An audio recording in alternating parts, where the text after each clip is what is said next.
morning, friends, and welcome to another episode of the Woldenburn Podcast. I am so glad that you're here today. My name is Emily, and I am coming to you from Tennessee in the United States, where I live with my husband Micah and our beautiful little boy, who is currently right down there. And he is just playing around on the floor, so you will probably hear some baby sounds. And it is entirely possible that I will have to film this podcast in sections depending upon how cooperative he is with my ignoring him. He's been a little bit more demanding recently. I think he's just doing a lot of typical growth spurts and early teething and whatnot, so just doing his baby thing.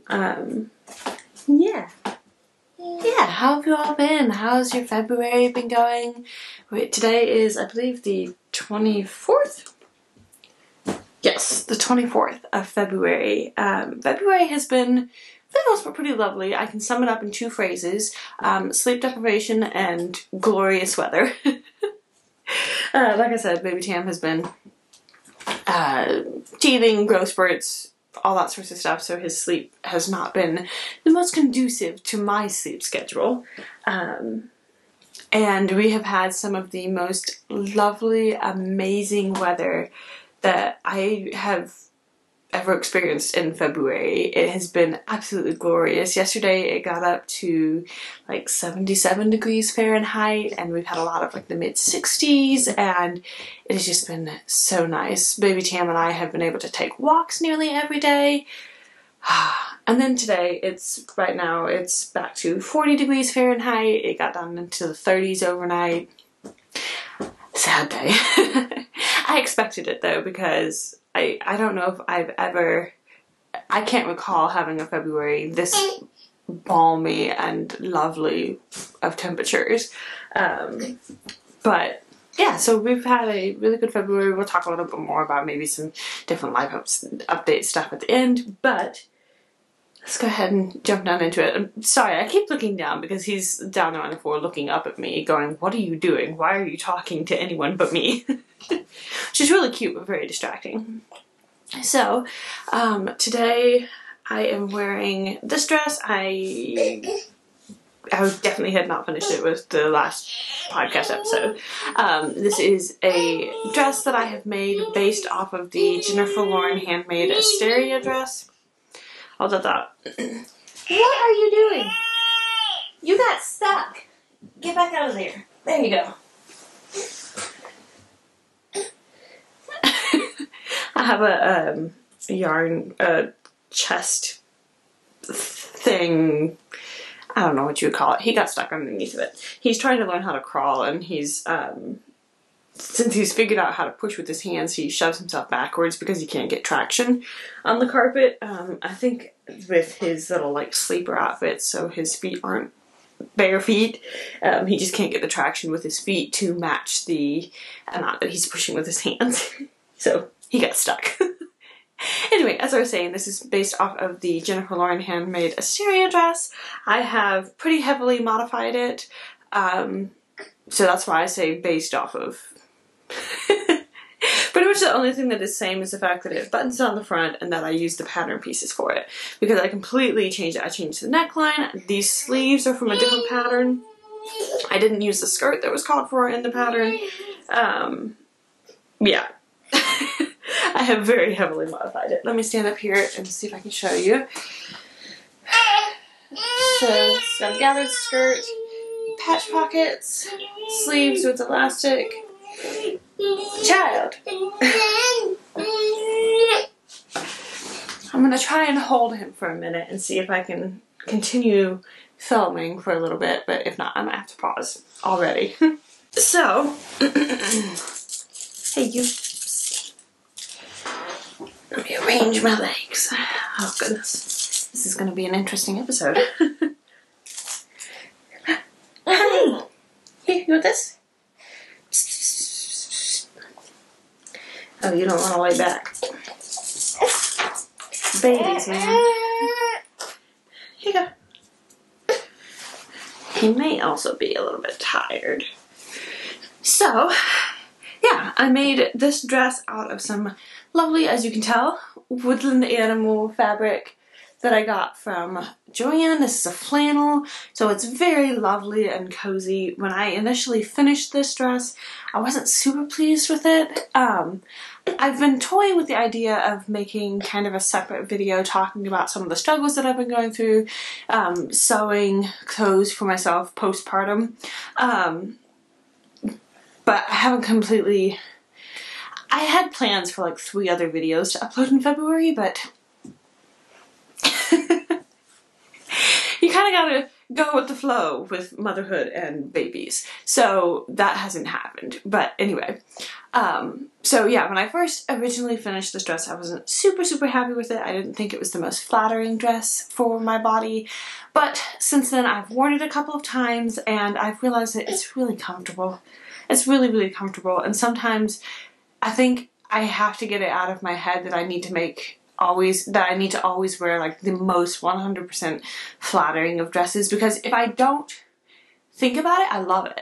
I really like this dress, and it's cute, it's functional because it's got the buttons on the front so I can breastfeed in it perfectly fine. It's warm, it's cozy, and I love everything about it. It's when I look in the mirror and I realize that it doesn't have the nipped-in 1950s waistline that I am used to being able to wear.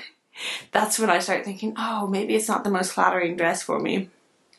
And I had this realization the other day that really helped me with some of my sewing struggles. And that was that I was reading this, I think it was in one of the pregnancy books, I can't remember exactly, but in I think it was the 1940s, there was a big push for, instead of breastfeeding, to formula feed all babies. So if you look at all of the wardrobes and stuff for 1940s, 1950s, 1960s, etc., none of the styles are particularly motherhood, baby, breastfeeding friendly. And I had that realization, I remembered that about how do you describe it? The people in that time period, that they were not very focused on breastfeeding babies. And the reality is that I could have a much more nipped in waist. Like this dress has a decent amount of ease around the waistline, but for breastfeeding I need to have the extra room in here to be able to pull the dress to the side and whatnot, because otherwise it's tight and it's really uncomfortable. And so I had that realization, and I was talking with Micah about some stuff, and I thought of that, and it brought me so much like peace in a way, because I was like, oh, they weren't focused on making sure that their fashions at the time were conducive to mothering and loving your babies and breastfeeding them. And, well, that's not true. I'm sure they love their babies very much. That's an incorrect way of saying it. But it wasn't focused on women being able to breastfeed their babies. And so that's why there was very much the, nipped in, tight waist, corsets, girdles, whatever that they were wearing, that were just not very easy access for breastfeeding babies, and so they weren't nursing their babies. And it brought me a lot of peace, and the realization that I would rather be able to comfortably feed my baby than have the most perfectly flattering garments. So that's a little bit of I don't know, not soapbox, not tangent, something. But that being said, I have grown to really like this dress. It's very comfortable, it's very warm, and it does what I need it to do. So, and that being said, I have also decided I'm going to try and embrace more of rather than like the fashion plate 1950s, I'm thinking like the 1930s, 1940s, like farmer's wife. That's my vibe, which has kind of always been in the back of my head because I love like the patchworky, make do and mend, like farmhouse practical things. And so I just need to learn to embrace that more with my wardrobe. And yeah, So, now that I've talked about this dress for quite some time, let's talk about some knitting, because I actually have managed to get a decent amount done, more than I expected to. Now that I'm like looking at everything, I got a decent amount done, but I'm really happy about it. So, let's see here. First off, we do have some finished objects.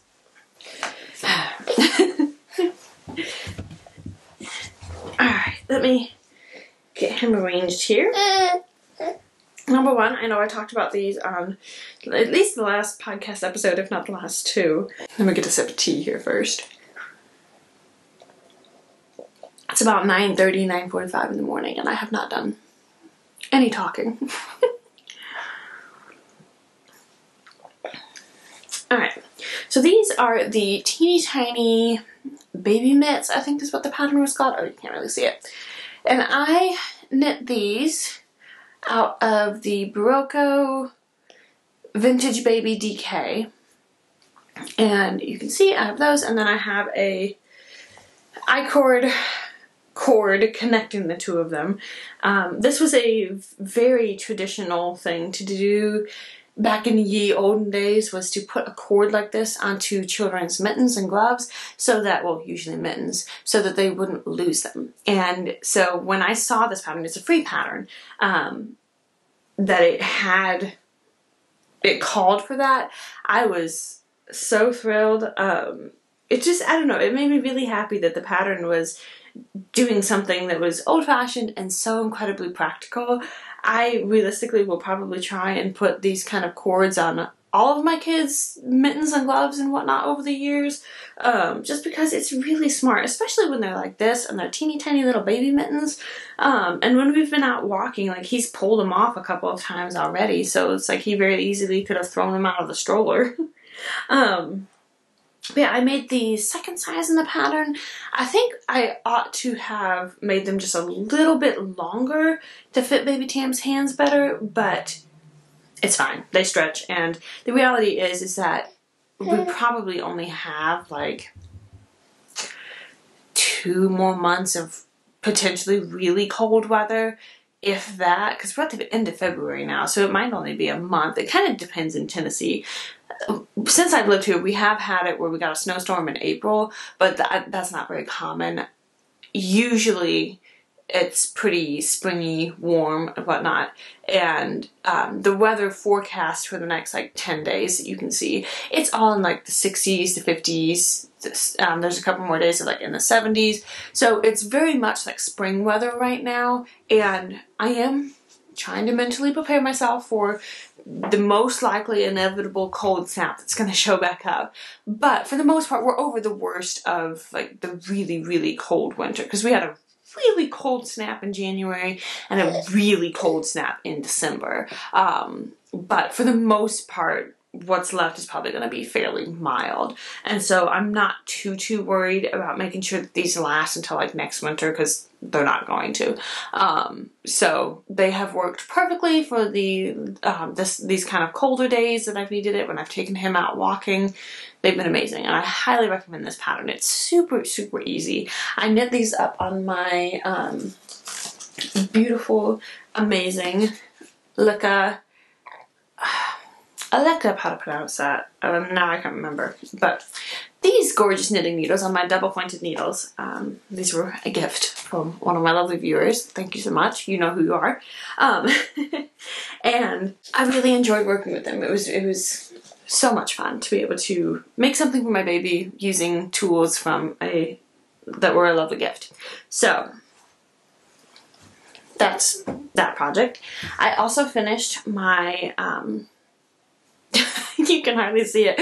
I didn't necessarily pick the best yarn for this pattern, considering it's all these gorgeous cables and you can't see it because it's such a dark gray.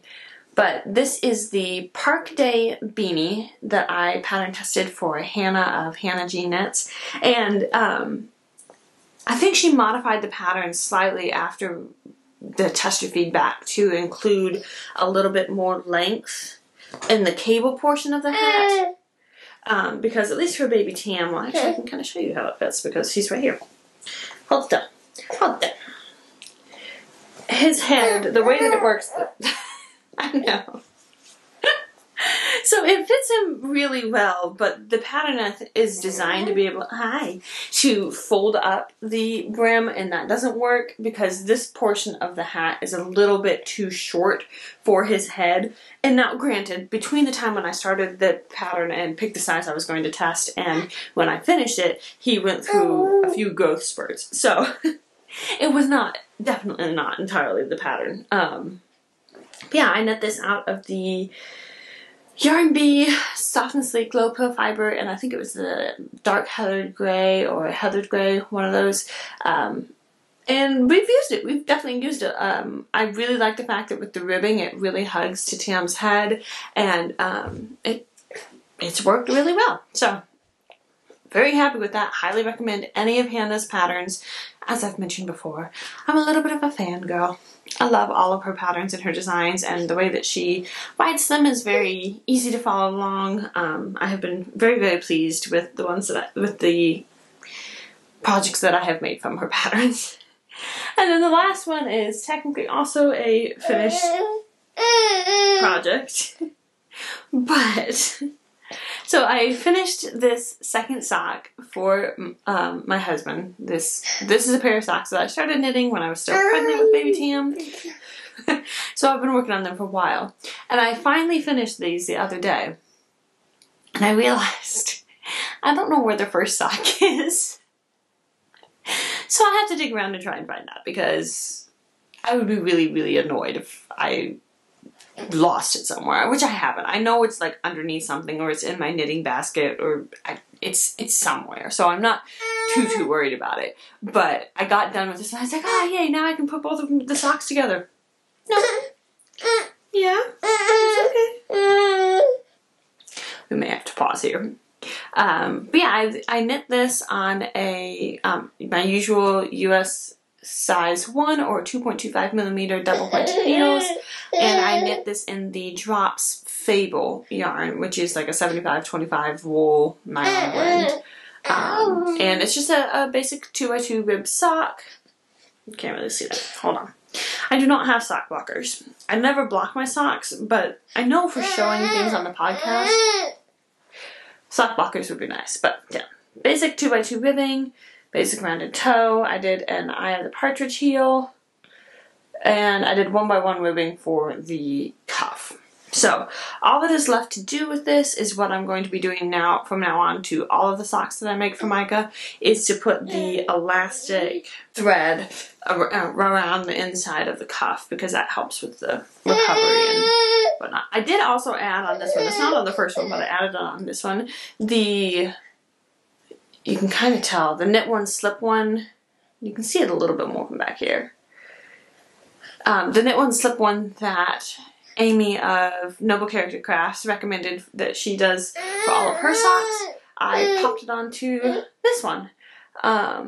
So it'll be a really interesting test to see, because I didn't do that on the first one, to see which one lasts longer and how it wears and whatnot. So that'll be a fun experiment. I'll report back on that in a few months. So that is all the finished projects. What I'm going to do is I'm going to take a quick break here. And, well, actually, technically, I think this is a half-finished object. I can't remember if I had finished this one the last time. So let me show you this one, and then I'm going to take a quick break, feed him, see if I can get him to calm down, and then we're going to talk about some whips, which is going to be really fun. So this is another sock for Micah that I've finished. I can't remember if I finished it since the last episode. I think I have. And this one has a few rounds of the knit one, slip one on the bottom. Other than that, it's just a vanilla sock. Again, Eye of the Partridge heel, 1x1 ribbing, standard toe, and this is in the Berroco Amble. I can't remember the colorway, but it's this beautiful, beautiful yarn that we picked up at a yarn shop in Wisconsin when we were there after baby Tim was born.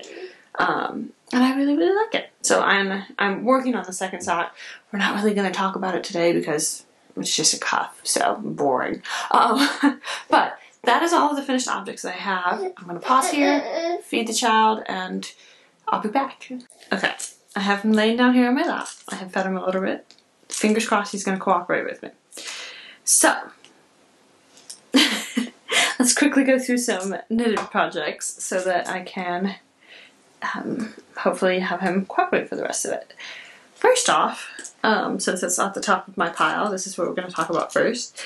I have cast on a Petite knit festival sweater my size, and I love it.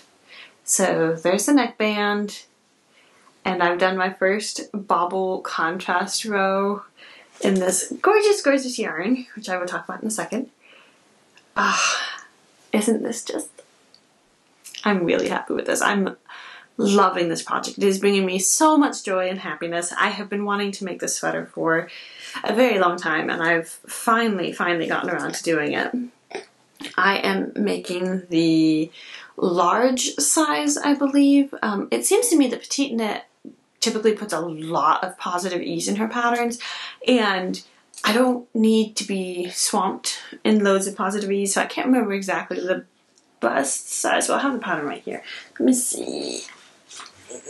Here we go. Oh, here, I can show you sort of a picture. That's what it looks like when it's done. Let's see, the large, bless you. It's supposed to end up with 44.5 inches at the bust. Yeah. So technically that's with only a ½ inch of positive ease, but I have found that with all of my hand knit sweaters, and it's probably because I use a lot of superwash yarn, they tend to grow, and they end up having, it seems, a lot more positive ease than what the pattern says it will. So that's why I went with the 44.5. And the other reason too is I know that I'm not always going to be breastfeeding, and so I wanted to try and find the balance between making something that's big enough that I can wear while I'm breastfeeding and my bust size is larger, and also not so big that it just swamps me afterwards. So that's why I picked that size. I am knitting this out of, this is what I have left of this current cake of yarn. This is out of some of my hand-dyed yarn in this beautiful kind of variegated smoky navy gray, and it's a 75-25 superwash merino nylon blend. And then for the contrast color, look at this gorgeousness. I love this so much.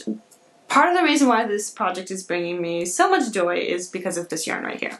And this is yarn by Holly of the Mystery Mouse Knitting Podcast and the Mystery Mouse Yarn Co. It is in her Fruity and Cogs colorway, which is part of her Redwall collection. So of course I had to buy it, because if you are new here and have not been around for any length of time, I love, love, love, love the Redwall series by Brian Jakes. It is such a special and dear series to me, and I love it so much. I listen to the audiobooks all the time. So this is my contrast color, and it looks so good. I started putting in that first, I really wanted to, I was going to try and film this podcast earlier this week, but I really wanted to get far enough on this project that I would have the first contrast row, because I wanted to see how it would look and be able to share it with all of you, and I love it. Stinker Pinker, what are you doing? There we go. Oh, it just looks so lovely. I'm also a big fan of the color blue. I am learning to embrace that more and more as I grow older. At one point I realized that pretty much my entire wardrobe was, or at least like 90% of my wardrobe was either blue or shades of, well, it was all different shades of blue. And I was like, oh, I should branch out and have less that's blue. And I tried that for a while, and I just realized that I love blue. I love blue, and it is just one of my favorite colors. So this sweater is just going to be shades of blue, which I am totally fine with. But look at how good that looks. Oh, I'm so happy with that. So that is a project that I want to work on constantly all the time. But I have another project that has a little bit of a deadline. It is not a test knit, but it is a gift knit for one of Micah's cousins is having a baby, and their baby is due in March. And alright, hold on. Let's see if do you want to go down on the floor? Anyway, their baby is due in March, and they came and visited in January for it was for a funeral. So that whole part of Micah's family came up to Tennessee where we live. They live in Texas normally. So it was a long trip for most of them. But while they were here, this lady that is having a baby was very much admiring the hand knit sweaters that I had made for baby Tam, and she absolutely loved them. So I was like, well, you know what I need to do? I need to make her a little sweater cardigan for her baby. And so that's what I'm working on. And I really need to get it done because, yeah, her baby is due in like a few weeks. So I am, again, using the Vintage Baby DK by Berroco, and this is the, oh, I'm kind of mid-row, but this is the Joyous Baby Cardigan. I'm not exactly sure how to pronounce the designer's name, so I will have it up on the screen. And this is a really, really lovely garter stitch cardigan, and I am really enjoying this. I love garter stitch so much. So this is just a absolutely wonderful project to make. I am knitting the second size, which is technically 0 to 1 month size. I didn't want to make it too big. I wanted it to be like the newborn stage specifically because they live in Texas. So if any of you live in Texas, I'm sure you will know I lived in Oklahoma for several years, so it's kind of similar. They don't have that much of a winter. It doesn't get that cold. Like it's pretty warm, and they don't have much of a spring, so it's kind of summer, a little bit cooler, and then summer again. So at least that's how it was in Oklahoma. I mean, we definitely had some colder days in there, but it was much more mild temperatures. So I knew that the baby was not going to need, especially since it's due like mid-March, it was not going to need a cardigan for later in the year and whatnot. So I'm doing the second size, which is only like for a month, because I was like, realistically, this baby is probably only going to wear this like 2 or 3 times, which is fine. I don't mind. I am really enjoying making this project, and it has been so much fun. I'm just about done. I finished all of the yoke decreases, and then I have just a couple more rows that I have to knit before I separate for the sleeves. So I'm loving it. It's so cute. And I think I'm going to try and probably make this pattern for baby Tam for next winter, because it's lovely. It's so squishy. Yeah. So that's my second work in progress. And then let me see here. I'm trying to tuck things to the side. I have so many different sock projects on the needles at the moment, so I'm not going to talk about all of them, but, oh, I forgot. This is technically another, no, it's not. This sock was done. I was working on the second sock, which, I have now turned the heel on this sock, and I am ready to start steaming away on the gusset decreases. And this is a shorty sock that I'm making for myself because I'm a little bit bored with making all these brown and gray and black socks. I want some life and color in my socks now. So these are some socks I'm making for myself. I am doing a shorty sock, but I'm using the stitch pattern from the Hermione's Everyday sock, which is by Lueder. It's a free pattern. Fantastic, fantastic pattern. I have made it several times. This is what it'll look like when I'm done with it, but this yarn is, again, Drops Fable. The colorway, I think it's 162, like Blue Sea or something. And you can kind of see the texture pattern. Yeah, so that's one of the sock projects that I am working on. I have recast on, I've only worked like 2 rows. I have recast on my socks out of this opal yarn in the Vincent van Gogh collection. But I have only knit like the tiniest bit because I was trying to finish off Micah's socks so that then I could just have some fun socks. So I got that cast back on because I didn't want it to just not be started. And now that it's started, I can work on it whenever I have the time. And then another sock project. I started for Valentine's Day. I really, really wanted to do a Valentine's Day cast on. I've hardly worked on this again because I have my the Joyous baby cardigan, which I need to get done. So that one's got a little bit of a deadline. And then my festival sweater is just distracting. So I cast on this pair of socks. It's coming up much, much pinker on pinky red fuchsia-y on screen. It's more muted than that. But this is in the Berroco vintage sock in the Rhubarb colorway. I am going to be knitting just a made-up sock pattern. I'm going to be using it's called the Seated Rib Stitch from one of my knitting stitch dictionaries. So yeah, just a tiny little sock cuff. And I'm knitting these on all of my socks are knit on US size 1s. That's what they're all knit on at the moment. I would like to try going up the stitch count and using a US size 0, but I haven't gotten around to that yet.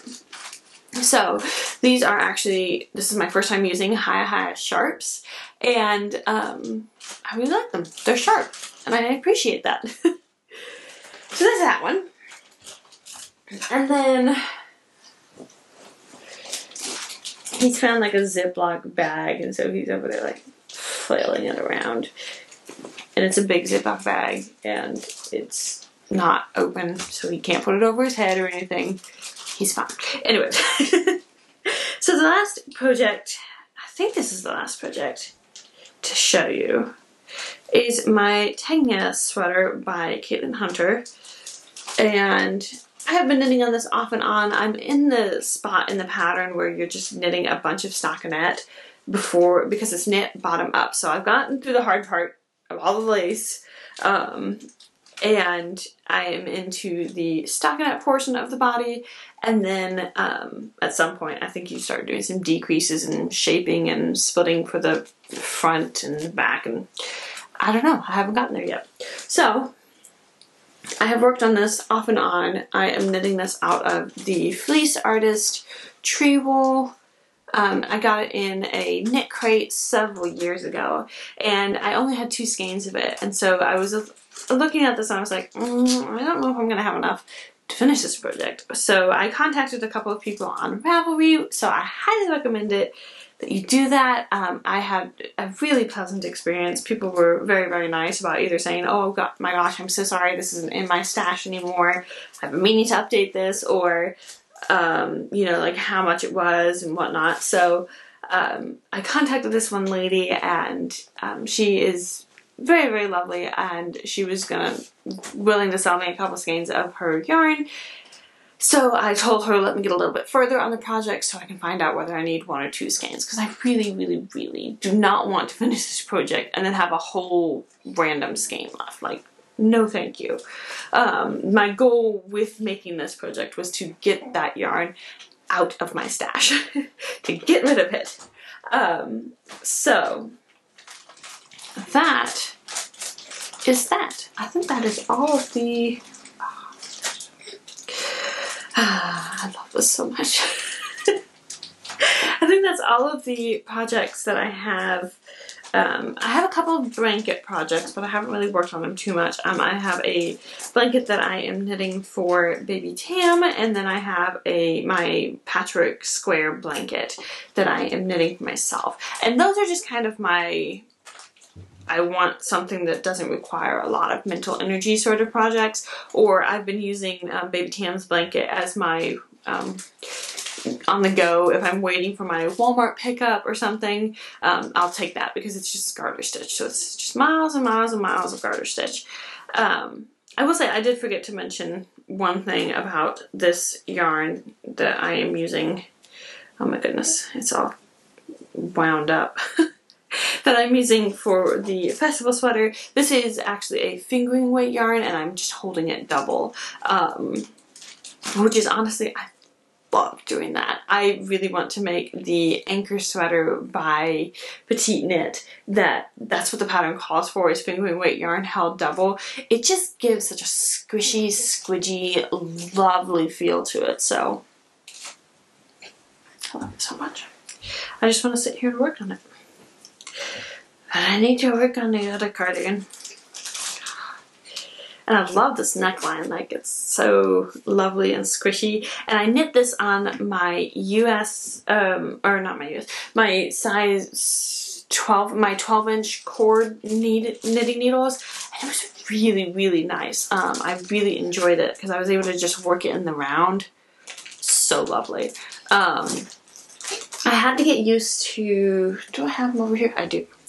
I had to get used to just the tiny needle tips. It was a little bit different, but the fact that I didn't have to mess with magic loop or anything like that totally made it worth it. So those are all the projects that I have. I have a TV show that I want to talk about. I have a new little segment that I think I'm going to try and do. Maybe not every podcast episode, but many of my podcast episodes.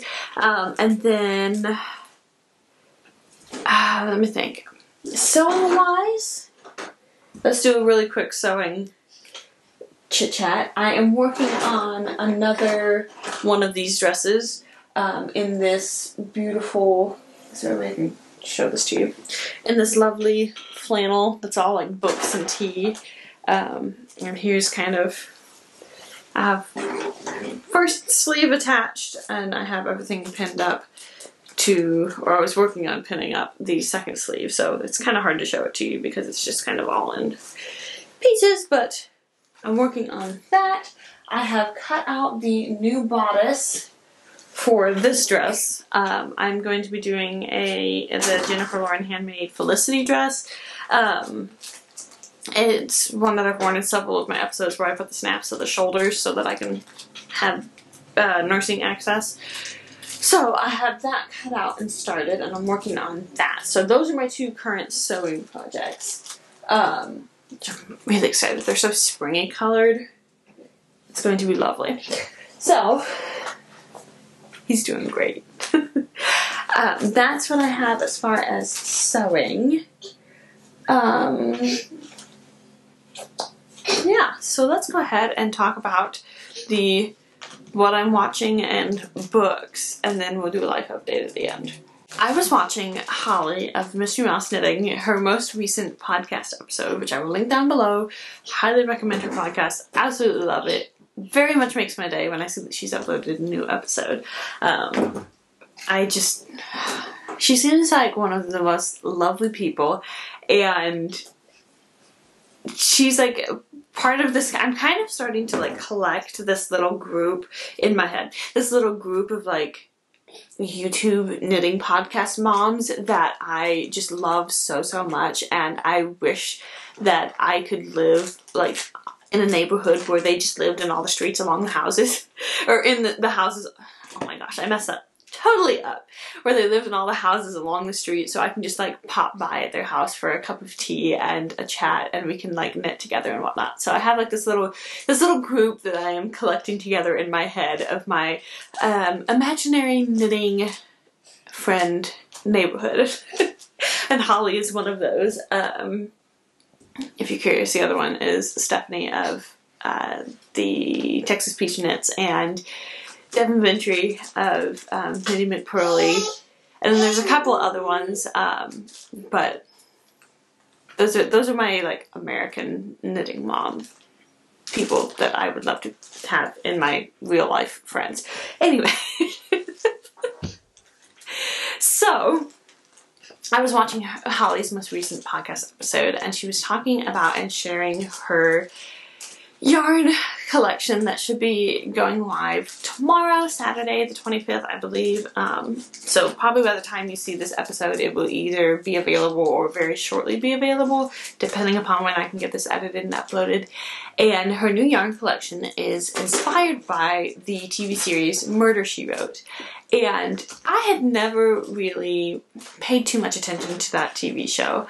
It's from the 80s. It ran from, I think, 1984 to 1996, so 12 seasons, and it has Angela Lansbury as the main character in that TV series. And I do not know why, but for some reason I had it in my head that it was some sort of a spoof or knockoff or making fun of Agatha Christie.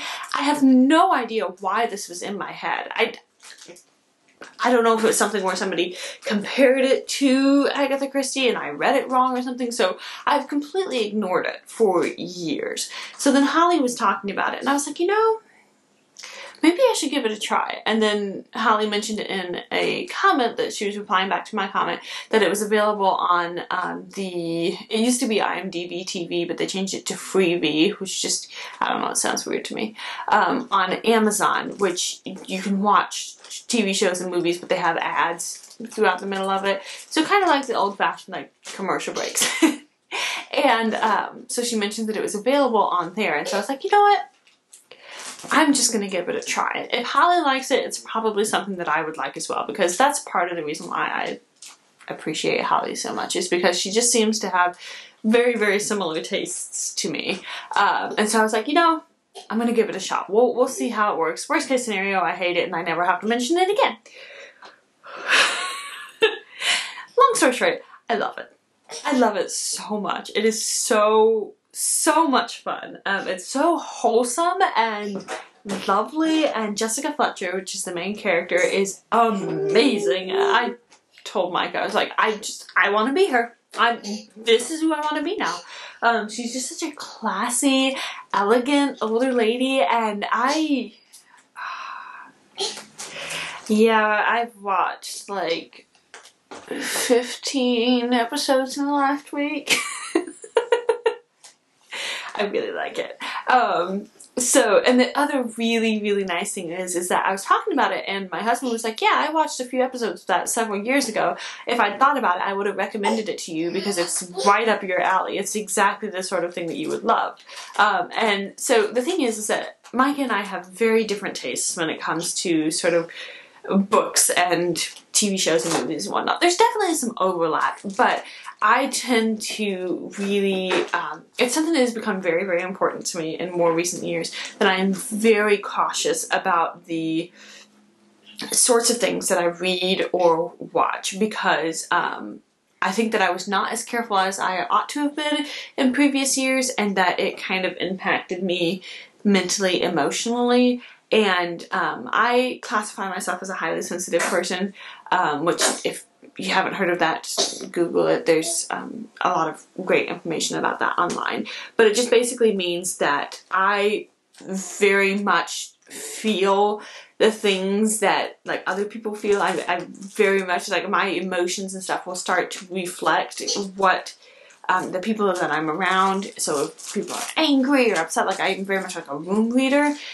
And that also translates to what I'm watching and I'm reading, is that I will identify so closely with the character and whatnot that I can almost like feel it. So if they're going through something that's really high stress or drama or whatever, it really messes with me emotionally and mentally, where it's just like I start having like, I just start feeling like really sad or really stressed or whatever it is. And so I'm very, very cautious. I do not watch anything that's super high drama, high stress. I don't watch anything that's incredibly violent or gory, because all of those things they really affect me mentally and emotionally. And since I have become very, very strict, honestly, about those sorts of things, it has really helped me. And so Micah tends to like kind of I don't know. I was describing it to his mom yesterday as like the more manly sorts of shows where they're like gritty and not necessarily, he doesn't go seeking out violence, but he doesn't mind it if it's in a TV show and whatnot. And so sometimes we have a hard time finding things to watch together that overlap and that kind of match up with my sweet, wholesome, lovely, elegant, but also interesting enough that Mike is not just like, this is fluff. So it has been amazing. All of this to say, because we've been watching Murder, She Wrote together. Like, I'll watch it during the day, because baby Tam still has like some contact naps and stuff, and so I'll sit on the couch and just like watch an episode or two while he's napping. And then in the evening, Mike and I have been watching a couple of episodes together, and I have got to say, like, that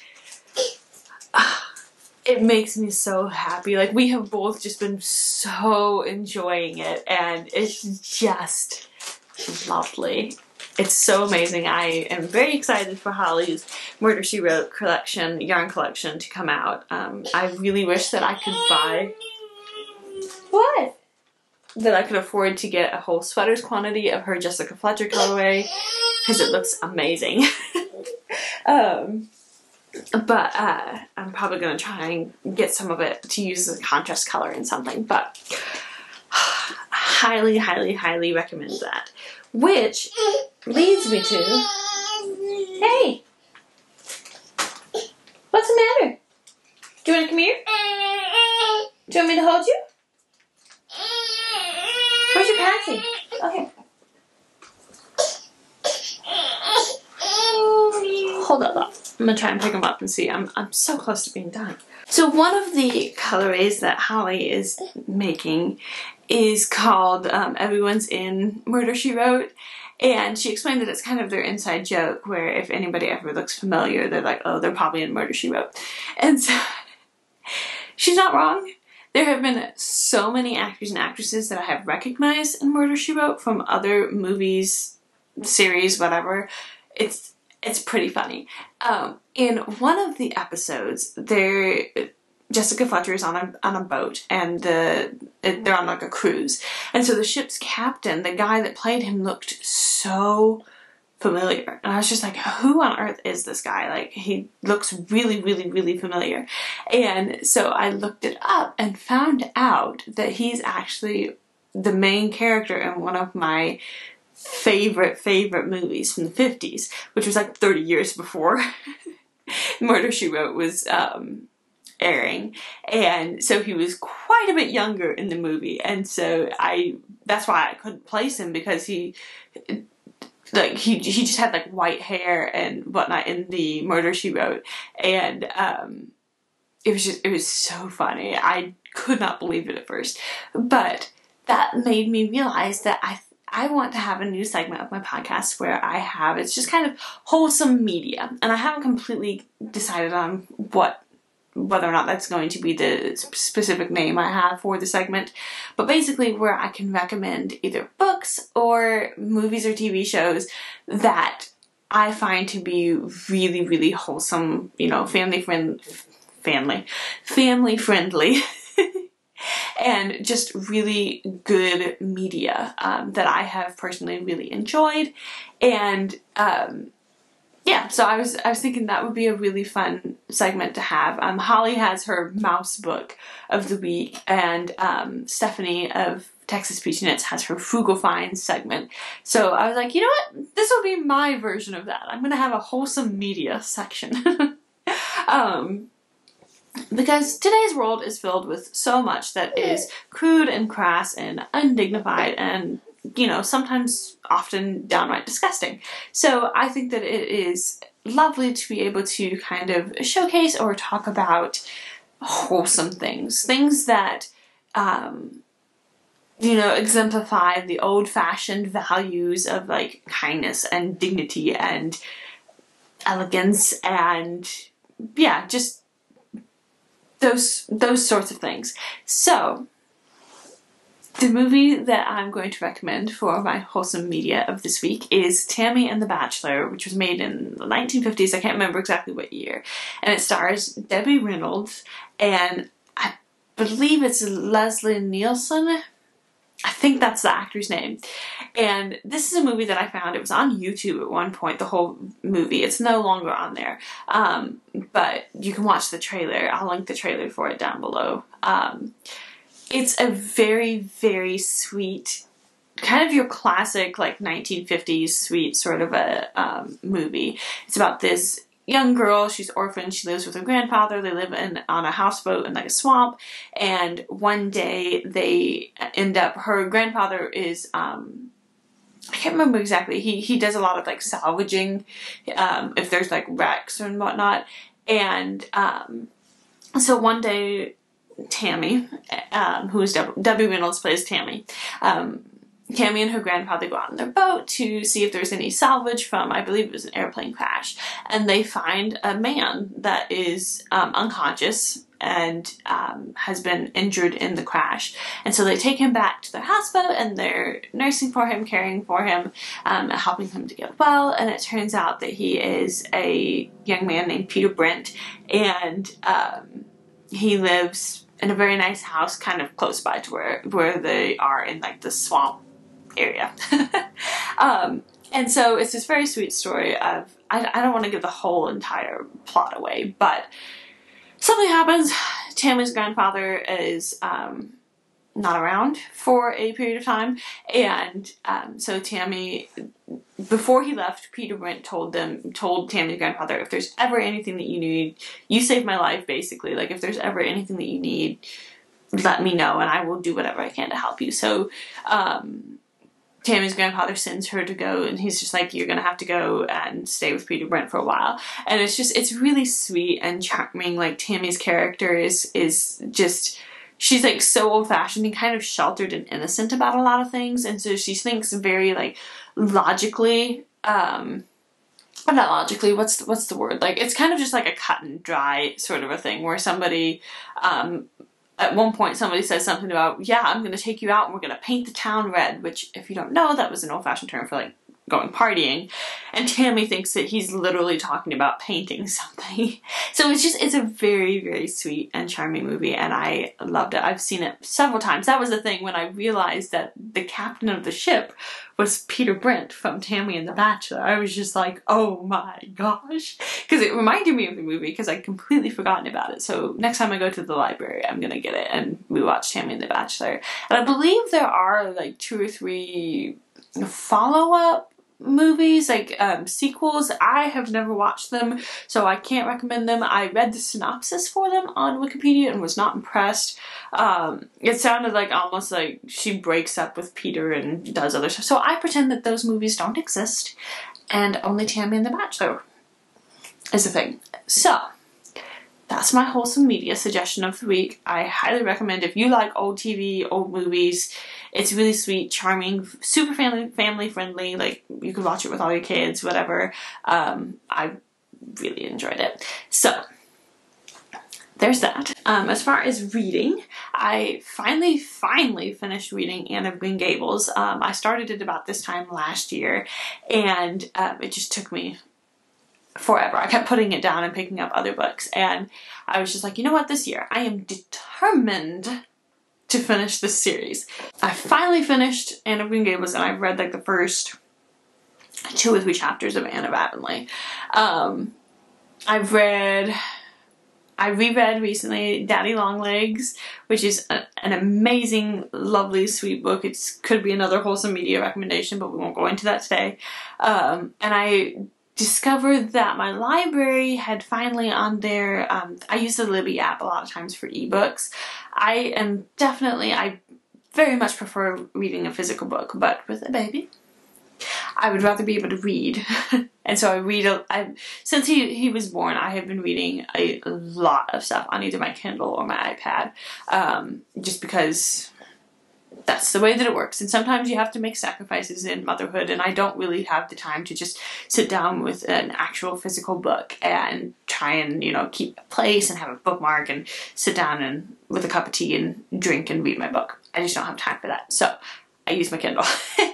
And I use the Libby app through my library, and I recently found out that they had a couple more books that they had very recently uploaded by Patricia Wentworth. And if you haven't been around for a while, Patricia Wentworth was my author discovery of last year. I absolutely love her Miss Silver series. I highly recommend them if you're a fan of Golden Age murder mysteries.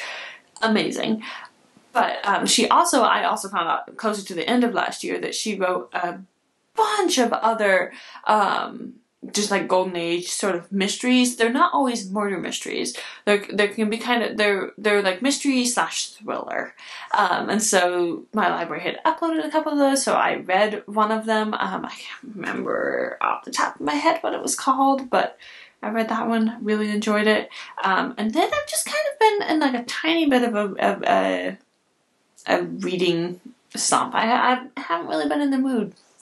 I've been trying to find the next book that I'm just in the mood for. So I started reading the Jeanette Oak, Wind Calls the Heart. There's an Instagram account that I follow called Idlewild Fancy, I think. And it's this wonderful, wonderful lady. She seems exactly the type of person that I would like to know in real life again. And she was talking about, she mentioned Wind Calls the Heart. And I read Wind Calls the Heart years ago. It's been quite some time. I went through a phase where I read quite a few books by Jeanette Oak, and it reminded me of it. So I was like, you know what? I haven't read this in a while. I'm going to try and reread it. I started reading that. I only gotten a couple chapters into Wind Calls the Heart, and I'm like, am I feeling this right now? I don't know. So we'll see. But this is going to be a long episode. I'm going to have to cut some stuff out of this. So we're going to do a very, very quick life update section, and then we're going to go ahead and end things here so it's not an hour and a half that I then have to edit. Cool. Life update. So, as I mentioned, lots of sleep deprivation has been happening. Baby Tam has been kind of, he'll have a couple really, really good nights, and I feel great because I got some sleep, and then he'll have like 3 or 4 nights in a row where he's up and down, or he'll just randomly get up in the middle of the night for like 30 minutes, and then I'm wide awake for the next 2 hours or something. So it's kind of been a lot of ups and downs, but that's to be expected with babies. Right now he's being very chill and laying here on my lap, but that's probably because he's about ready for his morning nap. It is now 10:47, so yeah, it's about time for his nap. Yeah, like I said, we have been so much enjoying this gorgeous weather. We've been taking walks. Baby Tam has been loving that. He's been loving watching the cars go by. I have noticed that as he's gotten bigger, I've been using the baby carrier quite a bit less. I think part of that is just he's quite heavy. And so it's like after wearing him for a while, like it kind of hurts my back. So there's that. But the other thing too is he's gotten a lot more active, and so he's not just immediately falling asleep when I put him in the baby carrier. So I've been really taking advantage of having a stroller and using that when we go for walks, and he loves it because you can watch the cars go by. And then on our walking route there's a pond where there's a ton of ducks and so he can kind of see the ducks that are walking around and whatnot. It's been so amazing. I know that there are some people that are very sad that summer is coming, but I'm so looking forward to the warmer weather, and I'm so excited to be able to go on walks every day with Baby Tam, and especially as he's going to be getting older, and like over the summer is probably when he's going to start learning how to walk for himself, and it's just, I'm looking forward to it. So that's been very, very nice. Micah has been very busy. There's been some work adjustments and changes and whatnot. So the last couple of weeks have honestly been pretty tough for him. He's had to work a lot, which also coincided with a lot of sleep deprivation for me. And it's not bad, but a little rough the last couple of weeks for both of us, because I've pretty much nonstop, like not had much of a break as Micah had to work pretty much almost the entirety of last weekend. So I didn't get much of a break with, or much help with baby, which is fine. Like, I get it, it's just a couple of weeks. And then poor Micah has just had to work so hard, and he's a very responsible man, and he is, he just really wants to take care of, he's kind of in a manager position at his job. That kind of happened last year, that he got a promotion, which was excellent. It was so nice. He so deserved it. He has worked so hard. And so he really feels very responsible for his underlings, as he calls them, the people that he's in charge of. And so he's been doing everything he can to make sure that, like, he's pulling his fair weight. He's not just offloading stuff onto the more junior people. So he's just been working very, very hard. He's had to work late several nights this week. And by late, it's usually only like an hour or two, but still, it's like it's just been a lot of work. So he's very much looking forward to this weekend. Because basically he's almost worked 2 weeks straight. He did have Sunday off, but I can't remember. I can't remember if he was on call on Sunday. No, he was still working on Sunday. He still did work on Sunday. He worked like half the day because he was trying to finish up stuff. So he's basically worked for 2 weeks straight without a break. So he is absolutely amazing. He's a wonderful man, and I am so blessed that I get to be married to him. So that's kind of been what's happening with that. He's just been working like crazy, and I've been watching the baby. But yeah, so that's kind of what it's been. Baby Tam had his 6-month checkup yesterday, and he's doing amazing. He's doing great. He's a long and lean baby, which I expected. All of my my family were all very tall and skinny. We're tall and skinny when we were babies and whatnot. So I very much expected him to kind of inherit that genetics. But yeah, he's doing great. He's doing really well. He's started trying to crawl a little bit, and I'm so excited. With my younger siblings, I have 6 younger siblings, and it was always one of my favorite phases when the baby learned how to crawl, because it's just so cute. I love it so much. Yes, he's going to be able to get into absolutely everything, but I don't care. It's going to be adorable. So just this last week, he figured out how to get up on his hands and knees, because previously he was kind of doing like an inchworm thing where his face was like smeared onto the ground, but he'd get his butt up in the air and he'd like ooch himself forward. And so he finally figured out how to get his head and his butt up at the same time. And so he's been getting up on his hands and knees and like walking back and forth and trying to like start figuring out crawling. He's getting much better about like sitting up. Like I have to sit him up, but then he'll stay up for a little bit longer before he just does the baby thing and topples over. Yeah, so baby Tam's doing well.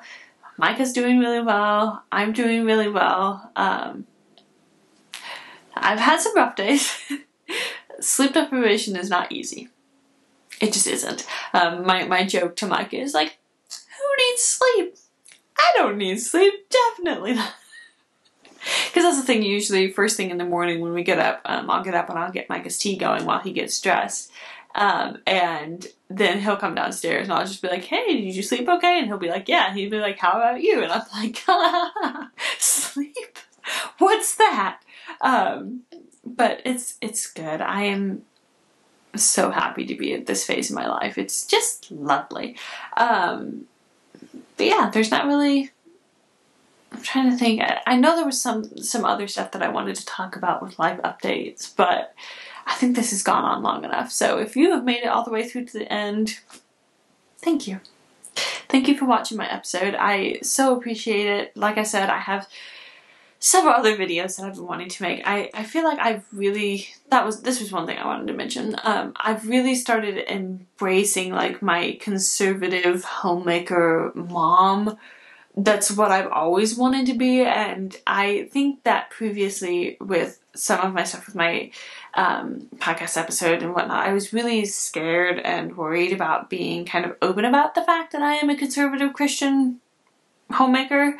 And since I have really started trying to embrace that and be a little bit more vocal about it, which that's very much thanks to Anna Knitter of the Anna Knitter podcast.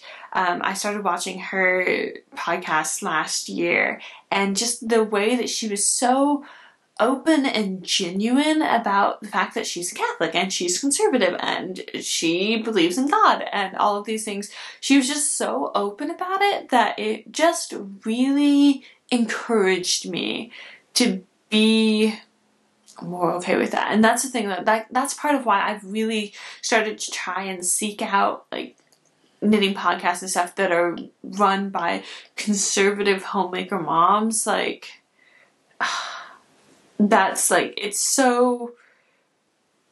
has been so good for me. I've loved it. It's like I said, it's like my neighborhood of conservative moms, that my imaginary knitting neighborhood, knitting friend neighborhood. Because there's a couple others that I've got, like Amber of a Lovely Yarn and Amy of Noble Character Crafts. Like all of these women, I've been so blessed by watching their different podcast episodes and whatnot, because they're the type of moms that I want to continue to aspire to be.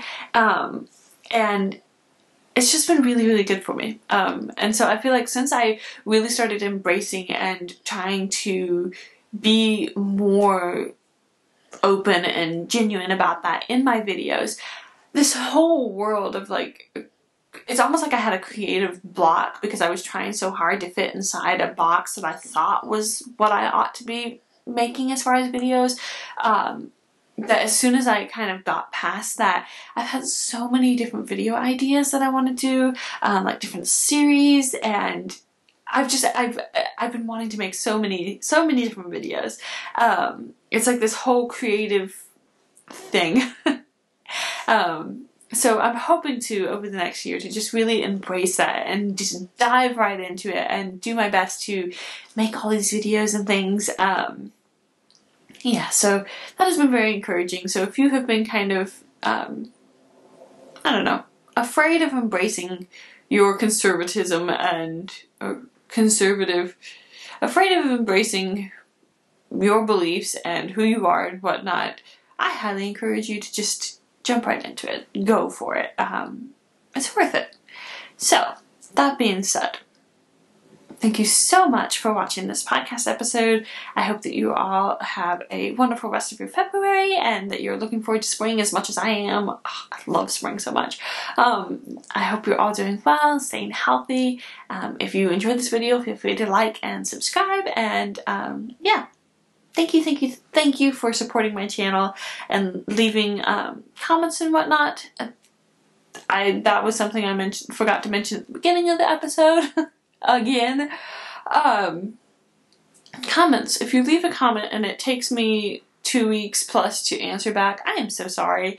My problem is that I overthink it and I want to give you like the perfect answer back, and so I sit there and I'm thinking about your comment for the entirety of those 2 weeks. Like, it just sits there in the back of my head, and then I realize, oh my gosh, it's been 2 weeks and I haven't answered this comment back. So if you want to leave a comment, it may take me a while to answer back to it. I don't immediately put the heart and the like on it because then I'm worried that I will forget about it because it won't show up in my comments thing. So if you leave a comment, I'm thinking about it. I will answer you back at some point. I'm so sorry. I'm terrible about leaving comments on other people's stuff too because I overthink it and I want to have like the perfect comment, and I'm trying to get better about that. So anyway. I really appreciate all of you. I hope you all have a wonderful day, and I will see you on the next one. Bye!